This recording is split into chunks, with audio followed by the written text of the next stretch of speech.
Bienvenue sur WeUpsell. Bonjour à tous et bienvenue, voici les sujets au programme de ce numéro. Le Petit Marseillais lance des éco-recharges en briques, Little Moons dévoile ses parfums d'été, Babybel offre une seconde vie à ses emballages, chiffres et marché, les cosmétiques déshydratés affichent une croissance solide, et enfin pour terminer, point sur l'inflation au mois de mai. Voici l'heure de la Update News de WeUpsell et c'est un plaisir de vous accompagner pour ce récapitulatif de l'actualité de la semaine autour des sujets de la distribution, de la relation client ou du fil d'advocacy. Avec le soutien d'Upsells, force de vente supplétive, nous traiterons des tendances, des derniers chiffres et nouveautés. On se retrouve juste après ça. Update News, l'actualité conso et action commerciale de WeUpsells. Tous les vendredis, un rendez-vous animé par Benoît et proposé par Upsell, spécialiste de la force de vente externalisée et supplétive. Le Petit Marseillais lance des éco-recharges en briques. Le Petit Marseillais présente un nouvel emballage d'éco-recharge pour ses gels douche, la brique alimentaire. Annoncé sur les réseaux sociaux, ce nouveau format d'une contenance d'1 litre permet de remplir 4 fois le flacon standard de 250 ml de la marque. La brique étant principalement constituée de carton, celle-ci représente pour la marque un moyen de réduire de 90% son utilisation de plastique par rapport à 4 flacons standards de gel douche. Conscient du danger que peut représenter ce type de format en brique pour les enfants, le Petit Marseillais a donc inscrit sur son packaging un message de prévention. Proposé pour 4 références, lait d'amande douce, fleur d'oranger bio de Méditerranée et lait de vanille, ces éco-recharges sont lancés dans la gamme douche extra crème, une ligne phare de la marque. Little Moon dévoile ses parfums d'été. Little Moon est né en 2010 avec l'intention de mêler le savoir-faire artisanal à des saveurs occidentales. La marque commence au détour d'un voyage en Asie effectué par les 2 fondateurs, les sœurs et frères Vivienne et Howard Wong. Les mochis glacés Little Moon créent une nouvelle manière de consommer de la glace, mêlant l'originalité et le plaisir. Que ce soit au goûter, en dessert, les mochis Little Moon sont le choix parfait pour une pause sucrée, idéale pour les petits comme pour les grands. Les mochis sont de véritables bouchées de plaisir, déclaraient les fondateurs au magazine Forbes. Composé d'une crème glacée onctueuse délicatement roulée, d'une pâte de farine de riz, soupe et le tout assemblé à la main dans leur usine en Angleterre. Aujourd'hui, la marque londonienne étoffe sa gamme avec 4 nouvelles saveurs, sans colorant, sans conservateur et sans gluten, framboise d'été, fraise à la crème, mangue Alfonso et thé vert matcha, distribués en exclusivité chez Casino.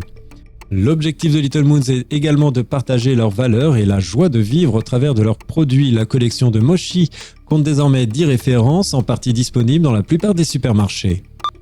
Babybel offre une seconde vie à ses emballages à l'occasion de la journée mondiale de l'environnement qui se tient le 5 juin 2022. La marque de fromage du groupe Bell s'est associée à TerraCycle, une entreprise qui accompagne les multinationales dans la collecte d'emballages non recyclés via les filières de tri traditionnelles. Les bagues métalliques pourront par exemple devenir des écrous ou des boulons. Les étiquettes filets utilisées pour produire d'autres objets en plastique, la cire sera transformée en bougie. Babybel s'engage en faveur de l'économie circulaire et fait aujourd'hui appel à TerraCycle pour développer un programme de recyclage spécifique en attendant la totale recyclabilité des emballages à horizon 2025. Cette première amorce est un tournant pour la marque qui souhaite sensibiliser ses consommateurs aux enjeux environnementaux, explique Émilie Charbonnet, directrice marketing des marques enfants chez Bell. Après s'être inscrit sur le programme de recyclage TerraCycle, les consommateurs peuvent amasser les emballages Babybel puis les renvoyer gratuitement. Le poids des emballages recyclés sera alors converti en dons. La campagne de collecte se déroule actuellement et jusqu'au 17 juillet 2022. Chiffres et marché, les cosmétiques déshydratés affichent une croissance solide. Depuis 3 ans, les produits de cosmétiques solides sont en pleine effervescence sur le marché de l'hygiène beauté. Selon Kantar, tous circuits confondus, le taux de pénétration des shampoings solides était de 7,5% en 2021 pour 1% en 2019, soit 3,9 millions d'acheteurs de shampoings solides l'an passé. Dû en majeure partie à la pandémie, le segment des shampoings solides a connu le développement exceptionnel. Le shampoing solide représente 25% des achats des shampoings de ses clients, souligne Anaïs Dupuis, experte beauté pour Kantar. Pour couvrir tous les segments de l'hygiène, les marques étoffent leurs propositions et de nouveaux acteurs émergent. C'est par exemple le cas de Sanex qui propose ce mois-ci 2 références de douche dans sa gamme Biome Protect ou encore John Frieda avec 2 shampoings sous ce format. La forme solide présente également l'avantage d'éviter de transporter de l'eau, ingrédient majoritaire d'un shampoing ou d'un gel douche, mais aussi de se passer d'un emballage plastique, un atout pour les marques soucieuses d'améliorer leur empreinte environnementale. Le point sur l'inflation en mai, IRI vient de publier sa note de conjoncture sur l'ensemble des prix de l'inflation en mai. Entre mai 2022 et mai 2021, l'inflation de la demande sur un an a augmenté encore d'1 point par rapport à son niveau constaté en avril pour atteindre 3,81% au global. Sur le tout circuit, on observe une inflation à un an de plus de 3,71% pour le concept hyper et 3,84% pour le concept super.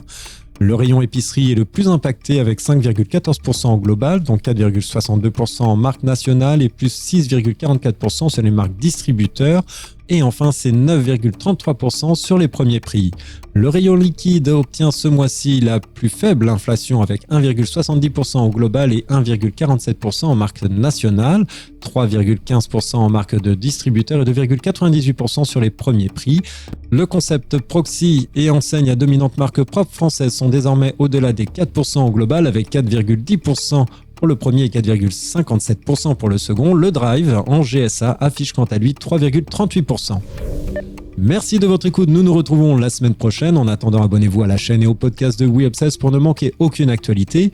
Enfin, n'hésitez pas à commenter et à réagir sur les sujets. Les équipes d'Upsell et moi-même, nous vous souhaitons d'excellents moments à tous.